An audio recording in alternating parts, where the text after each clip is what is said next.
Bueno, en la última clase estábamos viendo la concurrencia de personas, la participación en sentido amplio. Estábamos viendo que esto es una extensión de la tipicidad a personas que no son autores, y lo primero que tenemos que ver, bueno, quiénes son los autores para ver quiénes no son autores. Dicho muy sintéticamente, lo que habíamos visto, son autores los que ejecutan el hecho en forma personal. Son autores los que se valen de quienes no realizan conductas. Son autores directos, indirectos también. Son autores directos los que simultáneamente, al mismo tiempo, realizan la conducta. Todos los que entran en una casa, se llevan las cosas, se van, se apoderan de las cosas. Y son autores directos los que se reparten funcionalmente la empresa criminal. Entran al banco, uno amenaza, otro mete el dinero en la bolsa, otro espera con el auto afuera. Reparto funcional de la empresa criminal. Esos son autores directos.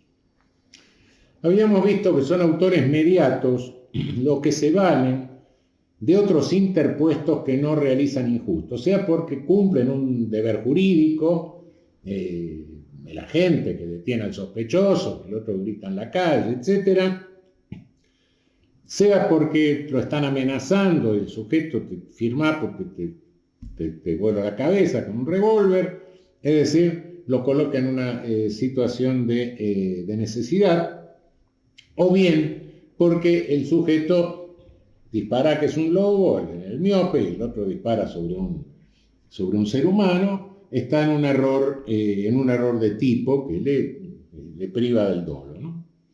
Excepcionalmente,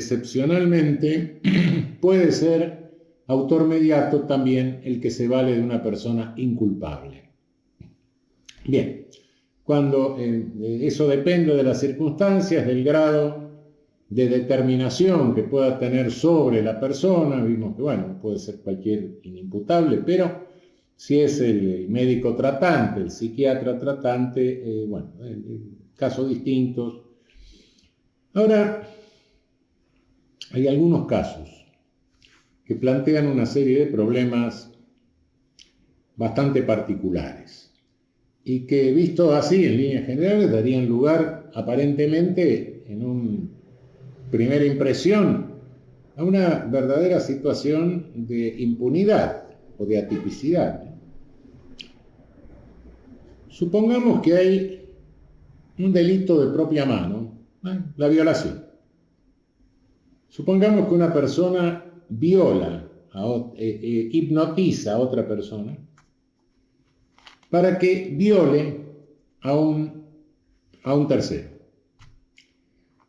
Supongamos que el trance hipnótico es una ausencia de conducta, hay un caso de ausencia de conducta, el hipnotizado viola al tercero, pero la violación es un delito de propia mano.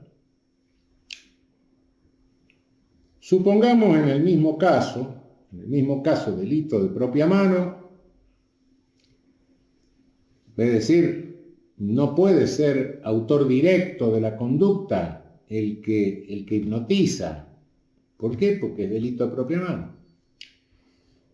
Supongamos en un caso de autoría mediata, frente a un delito de propia mano, que una persona engaña a otra y le dice, no, la víctima está consintiendo, pero la víctima realmente está drogada. Y bueno, la persona interpuesta no cree que se consiente, cree que eso es un juego, se le hace creer, hay un error de tipo invencible para la persona, o vencible, igual no hay una violación culposa. Pero la persona no tiene dolo, el interpuesto actúa sin dolo, pero tampoco puede ser autor mediato quien hace incurrir en este error de tipo al interpuesto. ¿Por qué? Porque es delito de propia mano. Ahora, vamos a ver, aunque el delito no sea de propia mano, pero alguien se vale haciendo incurrir en un error invencible o colocándolo en una situación de justificación a una persona que tiene los caracteres del autor calificado en los delicta propria, pero el autor mediato no los tiene. El que coloca a la persona en esa situación, sea de justificación, sea por necesidad, sea en error de tipo, no presenta los caracteres típicos del autor. El interpuesto sí. Me valgo, hago incurrir en error o coloco en una situación de necesidad a un funcionario público en un delito propio de los funcionarios públicos, pero yo no soy funcionario público. Entonces no puedo ser autor mediato, porque el autor mediato es un autor, en definitiva. Entonces, ¿qué pasa en todos estos casos? ¿Qué sucede? ¿Hay impunidad? Absurdo, no hay impunidad. ¿Hay instigación? No, es que no es instigación. No es instigación porque, ¿por qué? Porque no estoy determinando a otro a cometer el delito, el otro ni sabe que está cometiendo el delito, o bueno, si lo sabe, etc. No puede ser instigación. ¿Esto qué es? Aquí está el problema. Aquí está el problema, que nuestra doctrina creo que nunca reflexionó claramente acerca de eso. Nuestra ley impone la pena del autor al que determina a otro. Determina. Y siempre se ha entendido que ahí encaja la fórmula de la instigación. O como máximo se dijo, es la fórmula de la instigación y de la autoría mediata. No. Es eso, sí. Evidentemente que el instigador determina a otro al delito, sí, es verdad. Pero no todo el que determina a otro al delito es un instigador. Cuidado. No hay ninguna integración analógica en lo que estoy diciendo. Es análisis exegético de la ley vigente. El que determina a otro al delito tiene la pena del autor. Es decir, el que sin ser autor del delito lo determina a otro tiene la pena del autor. ¿Qué significa esto? Que todo aquel que determina a otro al delito, sea instigador o no sea instigador, pero con tal que lo determine, tendrá la pena del autor. ¿Qué más determinación al delito hay que valerse de una persona que carece de conducta? Está determinando. No está determinando al delito el que se vale de una persona que está en situación de justificación. Sí, se le aplica la pena del autor, pero es el determinador. Hay una figura del determinador que surge de la ley vigente, del texto legal, del análisis exegético de la ley. El determinador es autor de la determinación al delito, no es autor del delito.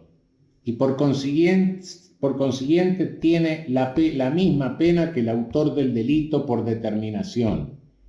El autor de determinación es autor de determinación de otro al delito.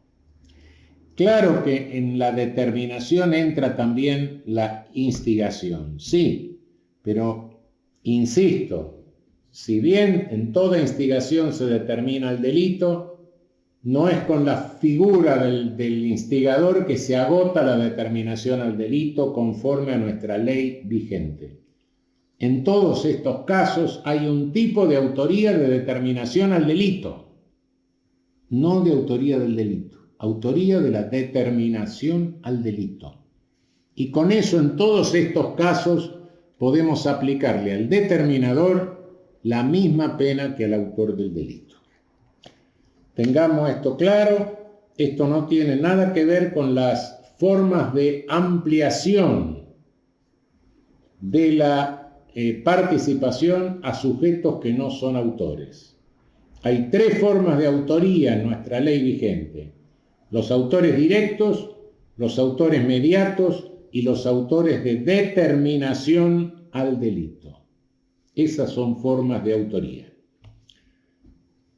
Luego tenemos quienes intervienen en el hecho, en el delito, pero sin tener, pero con dominio del hecho. O tenemos también los que hacen su aporte en la etapa preparatoria con dominio del hecho, pero que no son autores, porque no tienen las características del autor, porque el delito es de propia mano o porque realizan el aporte en la etapa preparatoria. Estos que intervienen, que participan, que cooperan, pero cooperan teniendo dominio del hecho, estos son los cómplices necesarios, que tienen, por el hecho de tener dominio del hecho, tienen la misma pena del autor. Luego, fuera de esto, tenemos la extensión de la tipicidad a los casos de participación propiamente dicha, que son los casos de instigación y de complicidad, llamada comúnmente secundaria. Deslindada la autoría, todos los demás protagonistas que intervienen en el delito son los partícipes. La participación es una ampliación personal establecida en la parte general del Código Penal. La participación es un aporte doloso a un injusto doloso ajeno, que puede tomar la forma de instigación o la forma de complicidad. Por tratarse de un aporte a un injusto doloso ajeno, tiene naturaleza accesoria. ¿Accesoria de qué? Accesoria del injusto. Esto es la tesis que en doctrina se llama de la accesoriedad limitada, porque hay autores que entienden que la participación, es decir, la instigación o la complicidad, es accesoria del delito, incluyendo la culpabilidad, y algunos se van más allá, una accesoriedad extrema, exigen la participación en la punibilidad, la accesoriedad en la punibilidad. No. Nosotros, y lo que más acomoda a nuestra doctrina y a nuestra ley, es la accesoriedad limitada. La participación solo puede ser participación en el injusto ajeno. La culpabilidad es una cuestión de reprochabilidad personal que después que se juzga respecto de cada uno de los intervinientes. No hay autores de participación, hay participación en la autoría, entendámonos bien. No son tipos independientes, no, de ninguna manera. Es una tipicidad accesoria de la tipicidad principal, que es el injusto. Cuidado, quiero aclarar algo. Se habla comúnmente en doctrina de participación necesaria. Tipos de participación necesaria son los tipos plurisubjetivos. No tienen nada que ver con esto que estamos hablando. Esto que estamos hablando estamos analizando qué pasa cuando concurren varias personas en el delito. Algunos son autores, ya vimos los casos, y otros son partícipes, es decir, instigadores o cómplices. Esto no tiene nada que ver con la llamada participación necesaria. Hay límites, ¿desde cuándo se puede ser partícipe? La participación se vuelve típica apenas en el momento en que el autor del injusto comienza la ejecución de su conducta típica. Hasta entonces, la participación es atípica. Si el sujeto activo, si el autor no comienza la ejecución, la participación puede quedar en tentativa, pero como la tentativa de participación es atípica, realmente no tiene ningún efecto en el ámbito penal. Si yo ofrezco un arma, el sujeto no la toma, y bueno, no pasó nada. Si incito a alguien a cometer un delito y el otro me dice, ¿estás loco? No pasó nada. Desde el punto de vista típico, esto no es punible. Es punible, sí, si el sujeto toma el arma o si el sujeto decide cometer el delito, pero recién desde el momento en que se inicia la ejecución del delito, en que tiene comienzo de ejecución el delito. Esto lo vamos a ver dentro de un momento cuando hablemos de la tentativa, cuando hay comienzo de ejecución. Por definición, instigar debe ser anterior al hecho, instigar a cometer un delito determinado. La cooperación, es decir, la complicidad, no. La cooperación puede prestarse a lo largo de todo el curso de ejecución del delito. Incluso puede haber cooperación después de consumado el delito, mientras no se haya agotado el resultado del delito. Solo puede instigar antes, porque tengo que decidir al sujeto, al autor, a cometer el delito. En lugar de cooperar, puedo cooperar, sí, a lo largo de toda la ejecución e incluso hasta después de la consumación. ¿Qué quiero decir con esto después de la consumación? Hasta el agotamiento del delito. ¿Qué es el agotamiento del delito? Decido llevarme las 50 sillas que hay en un salón y tengo un camioncito que carga 20 sillas.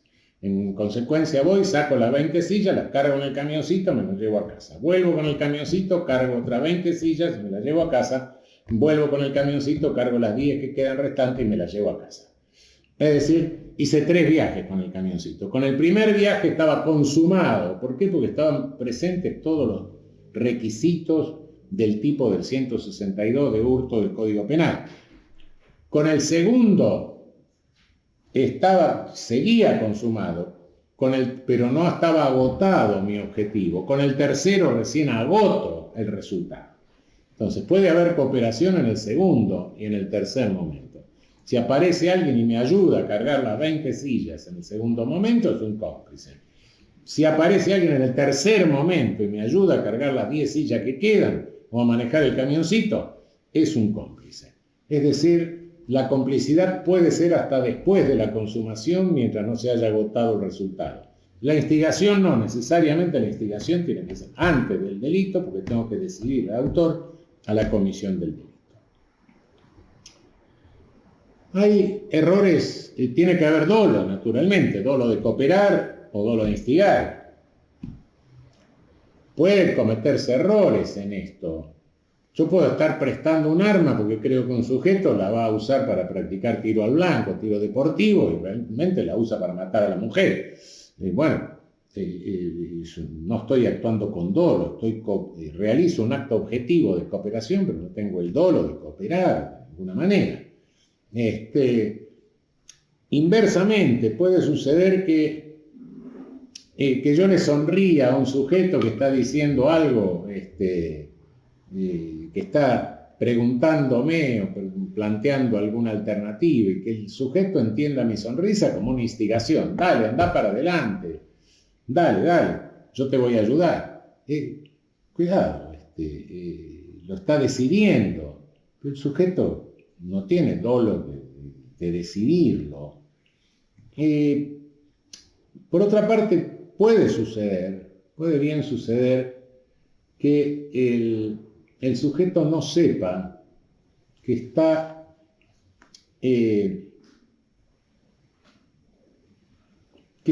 cree que está cooperando a un hecho del autor y en realidad tenga dominio del hecho. Puede ser que el sujeto tenga dolo de una cooperación que cree secundaria y sin embargo tenga el dominio del hecho. Es posible que el chofer no sepa en el caso concreto lo que se va a hacer y crea que está prestando una cooperación por comodidad, cuando en realidad, si se prescinde de él, se acaba o se frustra totalmente el plan concreto del hecho. En tal caso sería un cómplice, solamente se lo podría penar como cómplice secundario porque no tiene dolo de ejercer el dominio del hecho, no sabía que estaba ejerciendo el dominio del hecho. Por supuesto, si el autor quiere cooperar en un delito menor, si el instigador o el cómplice, si el instigador quiere determinar a un hecho menos grave o el cómplice quiere cooperar en un hecho menos grave y resulta que el instigador determina un hecho más grave o el cómplice coopera en un hecho más grave, bueno, eso es objetivo, pero si no tuvo la voluntad de hacerlo, quiso hacerlo solo respecto de un hecho de menor gravedad, solo se le puede penar respecto del hecho de menor gravedad. Pero cuidado, siempre y cuando, ojo, se trate de tipos simples y tipos calificados, no si se trata de tipos distintos, de delitos distintos. Pensemos, por ejemplo, en una conducta que queda realmente atípica. A un sujeto se lo contrata para que coopere como chofer necesario, cómplice necesario, en un secuestro extorsivo. Y el sujeto va a manejar el auto, se llevan al secuestrado, etc. Pero no es un secuestro extorsivo. No, es una estafa. Es una estafa porque el secuestrado se estaba prestando a un teatro para que su padre ponga una cantidad de dinero para un supuesto rescate. Entonces el sujeto resulta que objetivamente, fue un partícipe secundario, necesario, no importa, en una estafa, cuando él quería ser un partícipe en un secuestro. Bueno, ahí no se puede componer un delito con el aspecto objetivo de uno y el dolo del otro. Son delitos diferentes directamente. Como les decía hace un rato, la accesoriedad que nosotros manejamos es accesoriedad limitada, accesoriedad a un injusto. La participación es participación en el injusto doloso de otro.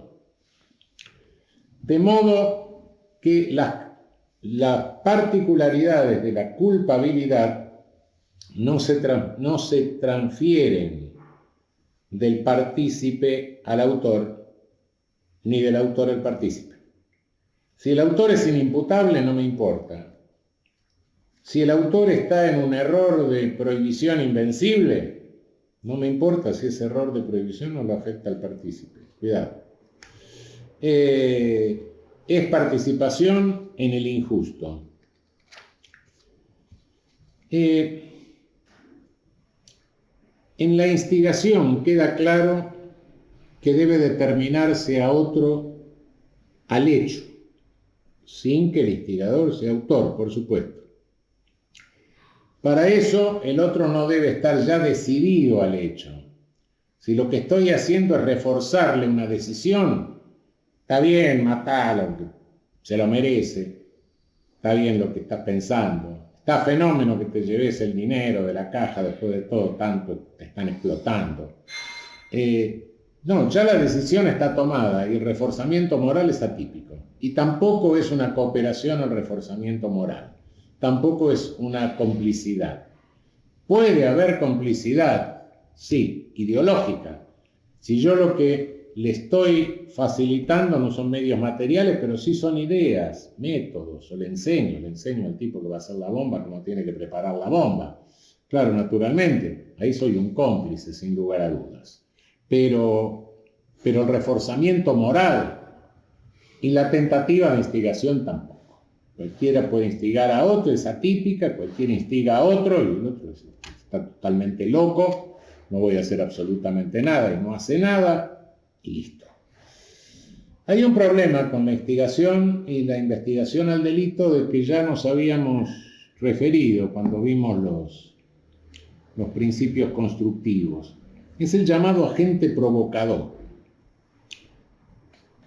El agente provocador, realmente el problema que plantea el agente provocador es cuando con fines investigativos se instiga directamente a otro a delinquir. Cuidado, cuando se instiga, se le decide a delinquir. La mechera de tienda, la instigo, anda, para que vaya a hacerlo y ahí la pesco en flagrancia. Cuidado, esto no tiene nada que ver con el caso en que se llega a un acuerdo, en que la víctima se da cuenta que está siendo víctima de una extorsión, por ejemplo, se pone de acuerdo con la policía, se lleva adelante todo el trámite de la extorsión para pescar al extorsionador, pero ahí eso es un delito experimental. Ahí no se está decidiendo al sujeto a nada, no se lo está instigando a nada, sino que hay un delito experimental. Y además, cuando hay en juego bienes jurídicos tales como la vida, por ejemplo, la generación de oportunidad tampoco es una instigación. Es decir, la policía femenina que se disfraza de prostituta para descubrir a Jack de Londres no está instigando, está ofreciendo la ocasión para pescarlo, que es otra cosa.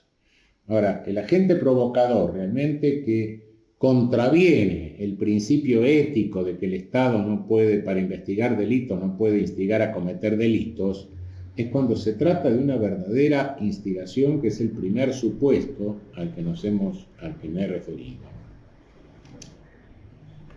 La complicidad simple o complicidad secundaria, no aquella en que tiene dominio del hecho, la que no tiene dominio del hecho, es un aporte o cooperación dolosa que se hace al injusto doloso de otro, al injusto doloso de un autor.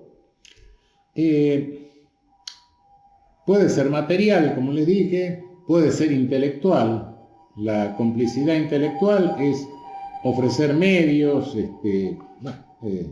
dar ideas, informar, en fin, todo esto es complicidad intelectual, pero les insisto, el reforzamiento moral de ninguna manera constituye complicidad.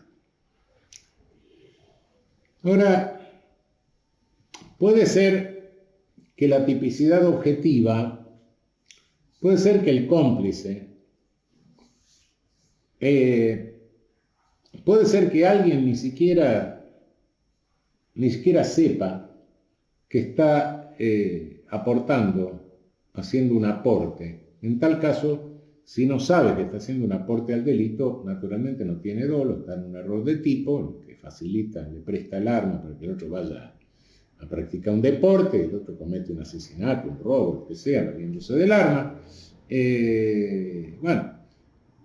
Pero puede haber un supuesto en que el sujeto crea realmente que está prestando una cooperación no necesaria y realmente esté prestando una cooperación necesaria.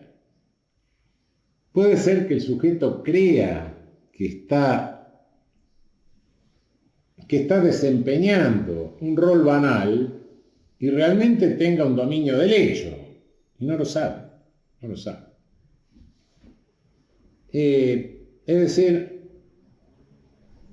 si el sujeto cree que está, lo único que el sujeto ignora que tiene dominio del hecho, y solo se le puede penar por complicidad secundaria. Ahora, si el sujeto ignora directamente que su rol es no banal, y no se le puede penar por nada. Supongamos que alguien para un auto, un taxi en la esquina, con una valija grande, y el taxista lo lleva. Pero la valija grande está llevando el cadáver del muerto. El taxista no lo sabe. Está haciendo un aporte que no es nada banal. Objetivamente, transportar el cadáver de un muerto, de una víctima de un homicidio, no es nada banal. El sujeto no lo sabe. En consecuencia, no hay dolo. Ahí no hay dolo de nada. Pero sí puede creer el sujeto que su rol no es indispensable, que no es coautor, y sin embargo resultar que no tiene dominio del hecho, y sin embargo resultar teniendo dominio del hecho. En tal caso, el dolo solo alcanza a la complicidad secundaria o complicidad simple.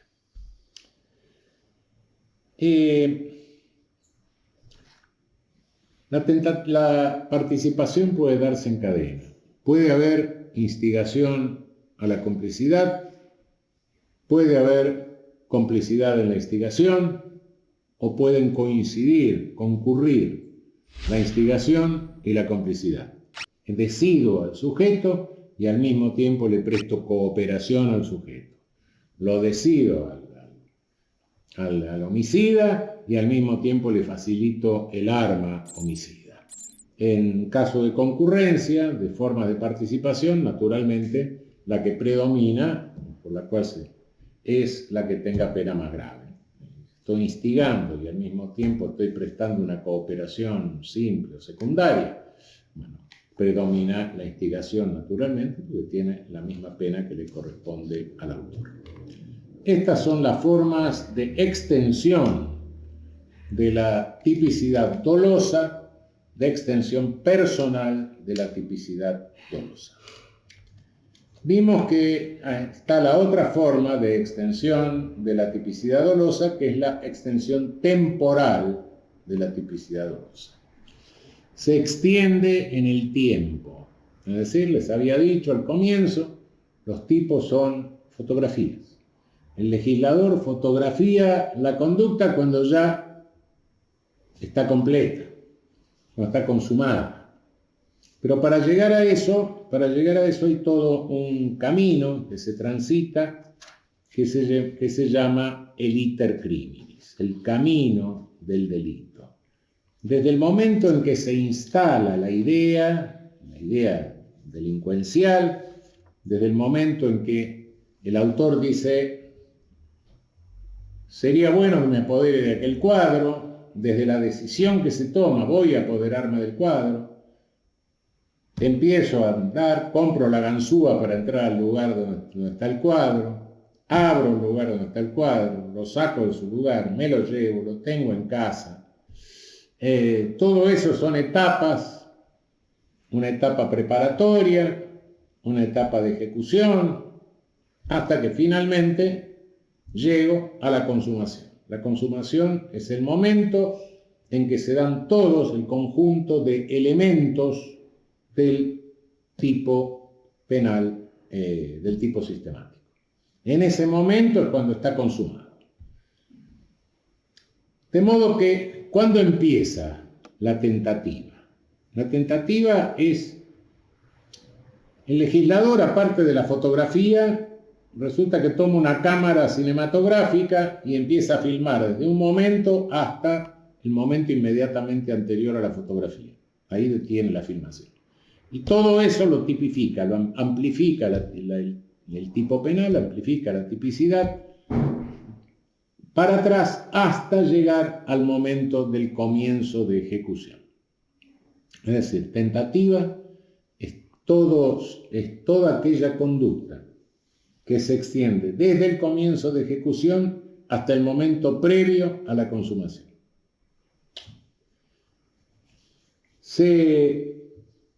Naturalmente, ¿cuál es la razón de la punición de la tentativa? Bueno, la razón de la punición de la tentativa es el peligro para el bien jurídico. Si yo estoy dirigiendo la causalidad a la producción de un resultado ofensivo para un bien jurídico, este bien jurídico, desde que comienzo a dirigir la causalidad para ese fin, para ese resultado, le estoy haciendo correr un peligro. Hay un peligro para el bien jurídico. Se consuma el resultado, está afectado el bien jurídico. Esto puede hacer pensar que entonces, si la tentativa hay peligro para el bien jurídico, quiere decir que en los delitos de peligro, en los delitos en que no se exige la lesión del bien jurídico, sino el peligro para el bien jurídico, en esos delitos de peligro no se admite tentativa. Mentira, no, también. El artículo 200 del Código Penal, el envenenamiento de aguas potables, es un delito de peligro. ¿Por qué? Porque no exige que con ese envenenamiento se haya muerto nadie. Basta con que se envenenen las aguas potables.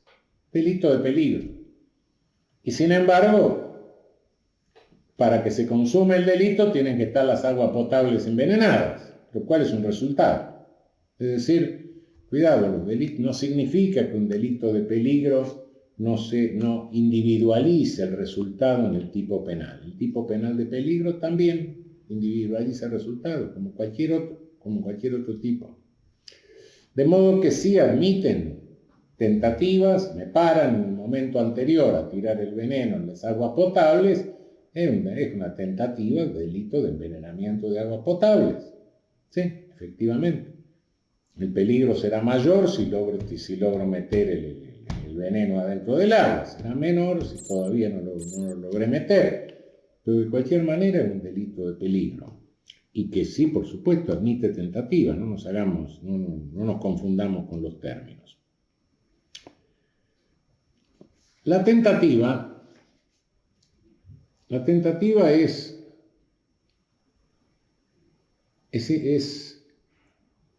cronológico, es un delito cronológicamente incompleto. Pero cuidado, es cronológicamente incompleto tanto en el aspecto objetivo como en el aspecto subjetivo.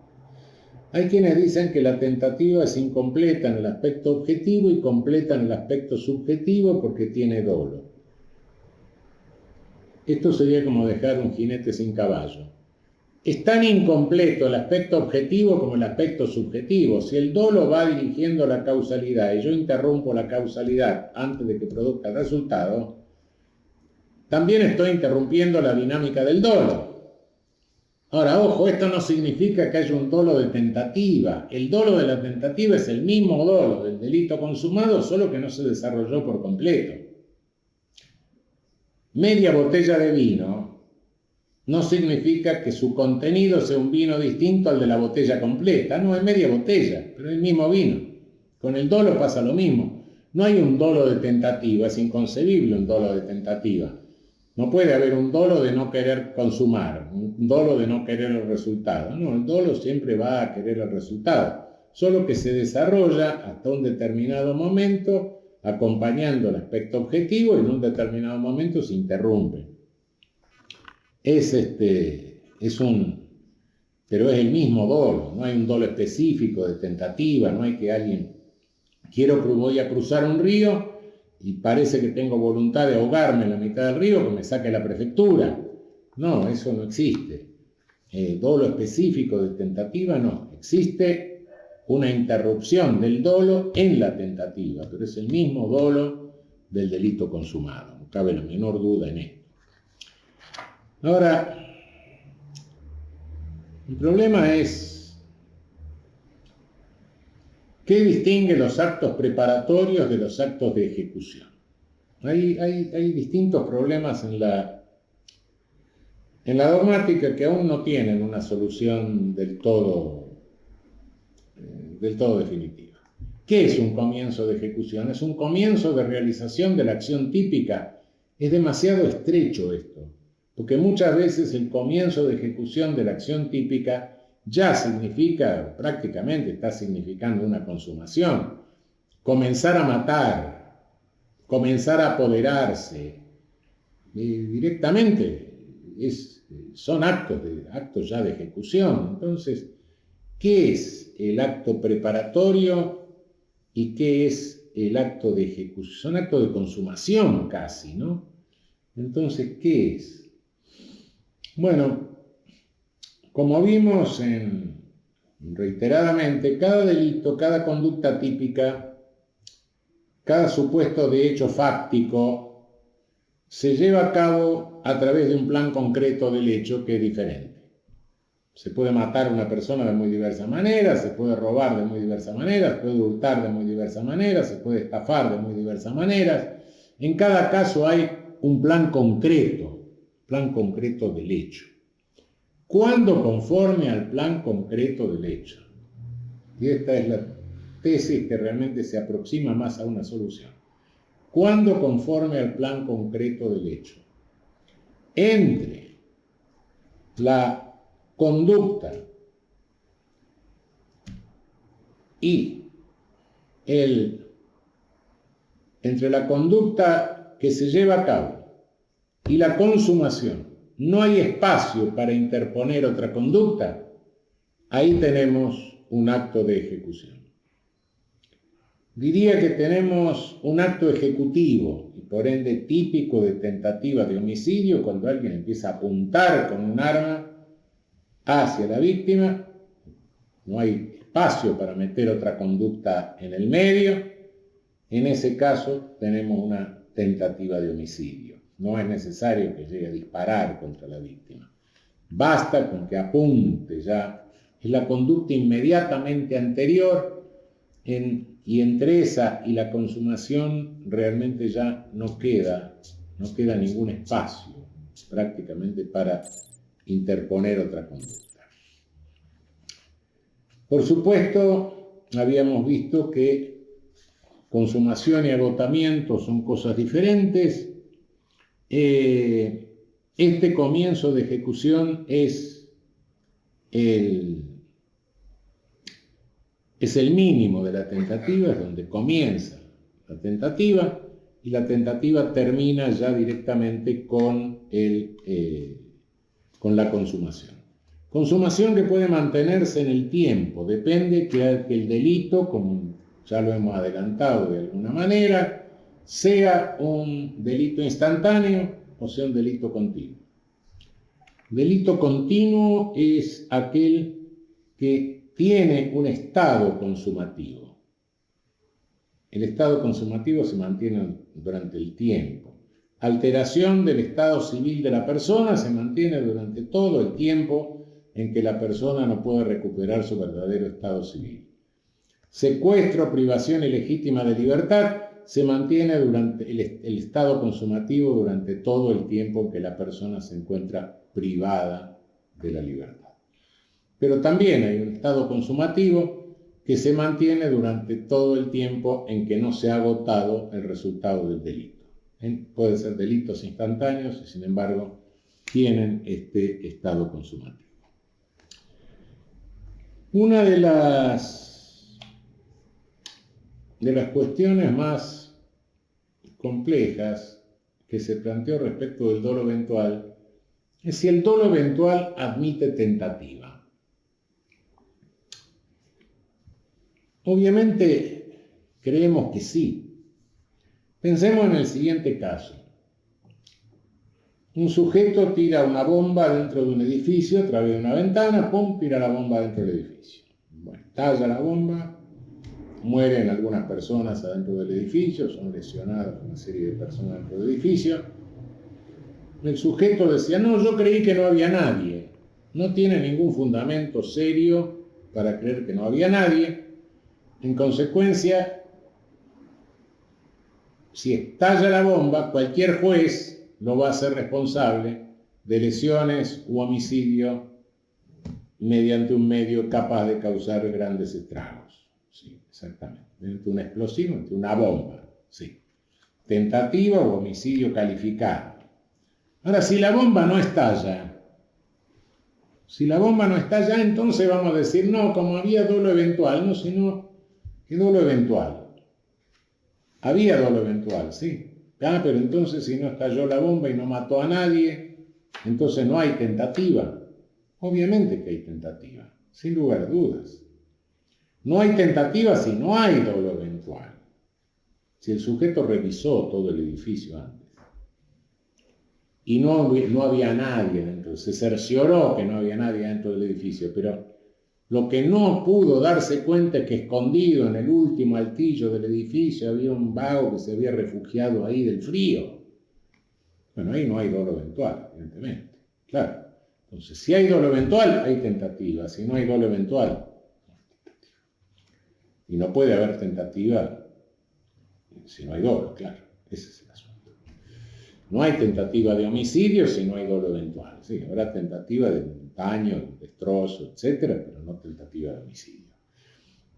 Si hay dolo eventual, sí, claro que hay tentativa de homicidio. Si no revisó el edificio, hay dolo eventual. Bueno, hay tentativa de homicidio. Es absurdo decir que si están dos muertos los voy a condenar por dolo, pero si por un milagro no se murió nadie o la bomba no estalló, entonces no lo voy a condenar por tentativa. No tiene sentido. ¿Cuándo comienza la ejecución de los tipos calificados? empieza cuando comienza la realización de la calificante, si es que esta no es concomitante, por supuesto, naturalmente. El robo con efracción empieza la ejecución cuando comienza la efracción.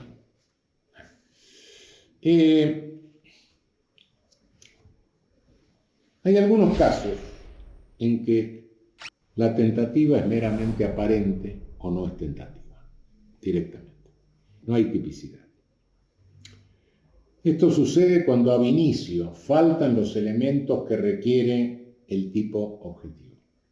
Es decir, cuando creo que me llevo una cosa ajena y me estoy llevando una cosa propia.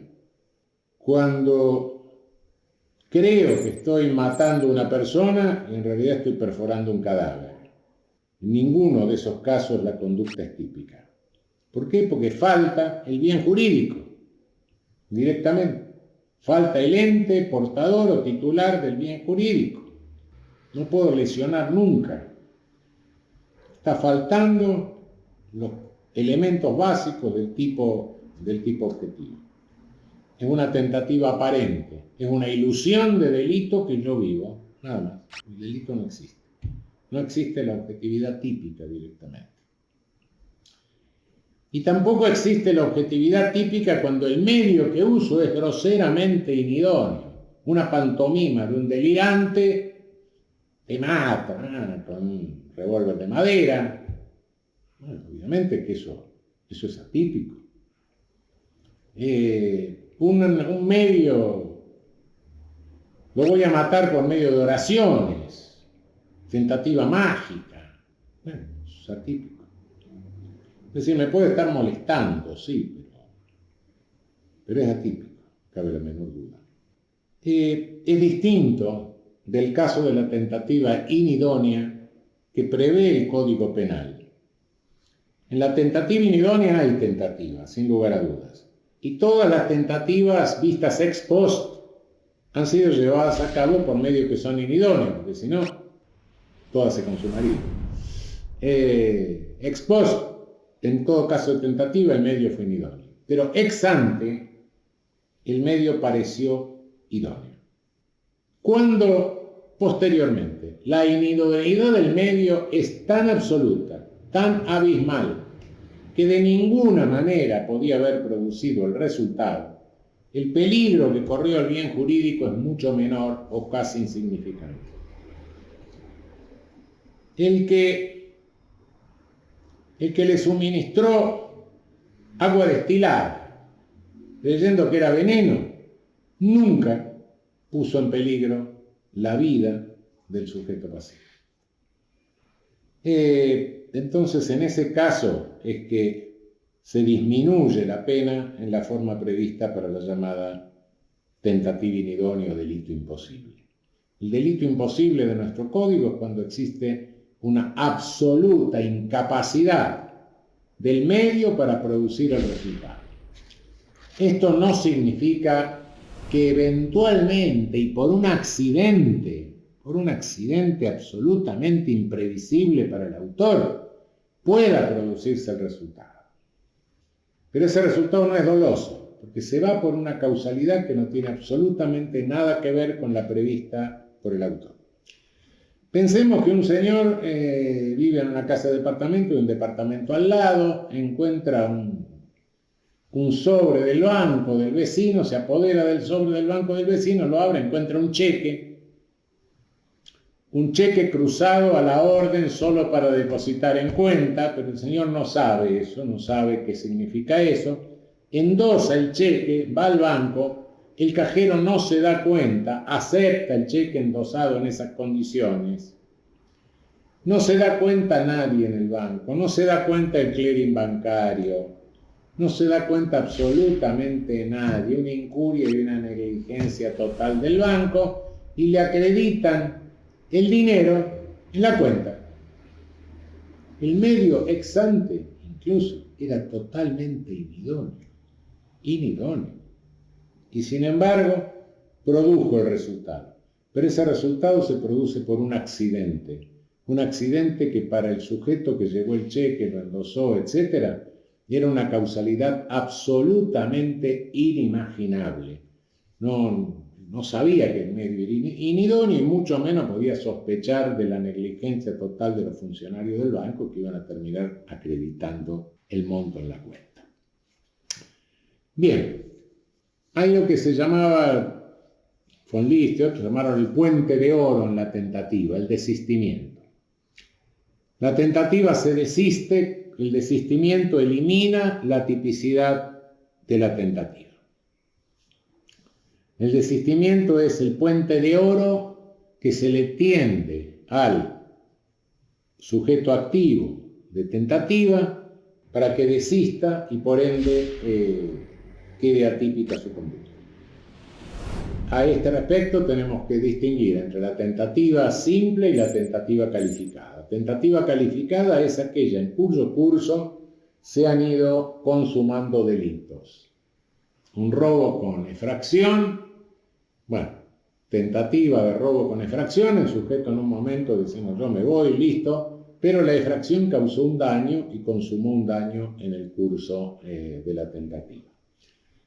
Conforme al principio de subsidiariedad, después lo vamos a ver un poco más en detalle, la tentativa no borra la tipicidad de los delitos que se van consumando en su curso, sino que la interfiere. De modo que desaparecida la tipicidad de tentativa, estas tipicidades de los delitos consumados en su curso recuperan su eficacia. El desistimiento tiene que ser voluntario. Se entiende que el desistimiento es voluntario en la medida en que no hay un obstáculo objetivo para consumar el hecho, la imposibilidad de consumar el hecho. Poco tiene que ver que yo crea en un obstáculo objetivo que no existe. No, cuidado porque ahí me estoy metiendo en una etización. Yo puedo creer en un obstáculo que no existe, que sería una motivación, pero el desistimiento sigue siendo voluntario. Sigue siendo voluntario cuando yo desisto de asaltar a una persona porque veo otra que creo que es más rica. Si ese desistimiento no fuese voluntario, estaría incurriendo en un acto de etización del derecho también, sin lugar a dudas. Desistimiento es en la medida en que no hay un obstáculo objetivo para que yo siga llevando adelante la conducta. Bien, ¿puede haber desistimiento en la participación? Sí, puede haber. Si todavía no he hecho efectiva mi cooperación, lo puedo hacer. Si ya la he hecho efectiva, la tengo que retirar o tengo que neutralizar. ¿Cómo es el desistimiento según que la tentativa sea acabada o inacabada? Hay tentativa acabada cuando he realizado toda la conducta y sin embargo no se produce el resultado. Llevo una bomba de tiempo, pum, dejo la bomba, me voy, pero la bomba no explota. Mi conducta se agotó, pero no se produjo el resultado. ¿Cómo puedo desistir la tentativa acabada? La tentativa acabada solo la puedo resistir impidiendo la producción del resultado. Es la única forma. La tentativa inacabada no, es cuando se interrumpe la conducta no llega al final. En tal caso el desistimiento basta con la simple interrupción de la conducta. Bueno, en líneas generales con esto les he marcado los dos amplificadores que tiene la tipicidad dolosa.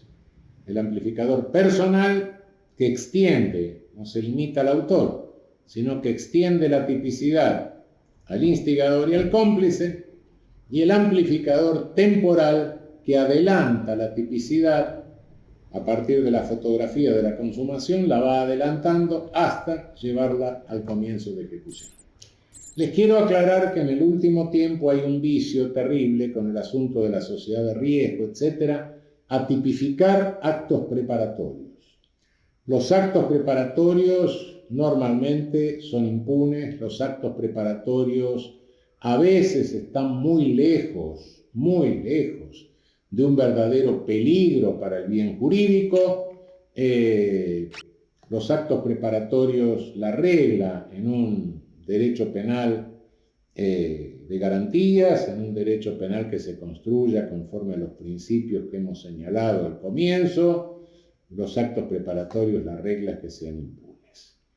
El peor de los actos preparatorios tipificados en nuestro Código Penal es la famosa asociación ilícita, que sirve en general para procesamientos, pocas veces para condenas. Pero últimamente hay una proliferación de adelantamiento de la tipicidad a actos anteriores al comienzo de ejecución de la tentativa. Cuando hay tipificado un acto preparatorio, naturalmente que el acto de tentativa neutraliza el acto preparatorio. Eso no cabe la menor duda. Bueno, con esto termino este panorama y la próxima vamos a comenzar con la tipicidad culposa.